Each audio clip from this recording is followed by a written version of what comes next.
So birthday ஜென்யூனா இன்னைக்காவது போய் சொல்லாம உண்மையை சொல்லணும். ஓகே, நீ ஃபாலோ பண்ணக்கூடிய ஒரு நல்ல விஷயம், அதை வந்து பப்ளிக்கும் ரெக்கமெண்ட் பண்ணுவானா, அது என்னது? ஹைட்ரேட்டிங் மைசெல்ஃப், நிறைய தண்ணி குடிப்பேன். சரி, நீ ஃபாலோ பண்ணக்கூடிய ஒரு நல்ல விஷயம் போய் சொல்லாம ஜென்யூனா சொல்லணும், ஓகேவா? அதை வந்து நான் பப்ளிக்கும் ரெக்கமெண்ட் பண்றேன் அப்படின்னு என்ன? ஸ்லீப் ஷெட்யூல் டிஸ்டர்ப் ஆகாம மெயின்டைன் பண்ணுவேன். நல்ல விஷயம் அப்படின்னு பார்த்தோம்னா, இப்ப நான் வந்து ஒரு 4 இயர்ஸா இந்த மாதிரி ஃபீவர், கஃப், கோல்டு, ஹெட்ஏக் இதுக்கெல்லாம் மேக்ஸிமம் வந்துட்டு டேப்லெட் எடுப்பாங்க. பட் நான் தான் இப்போ நம்ம வீட்லயே நார்மலா பண்ற ரெமெடிஸ்லாம் யூஸ் பண்ணி அது ஒரு ஜஸ்ட் அண்ட் சிம்டம்ஸ் அதை நான் வந்துட்டு ஹோம் ரெமெடிஸ் யூஸ் பண்ணி அதை கியூர் பண்ணிட்டு இருக்கேன். அது நான் ஃபாலோ பண்ணிட்டு இருக்கேன் ஸ்ட்ரிக்டா, டேப்லெட் யூஸ் பண்ணாம.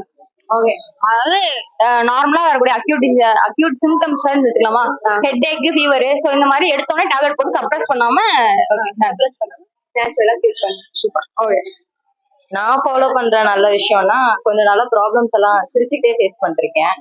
இதயத்துக்கு ரொம்ப நல்லது இல்லையா? ஐ திங்க் அதை எல்லாருமே ஃபாலோ பண்ணலாம். ஓகே.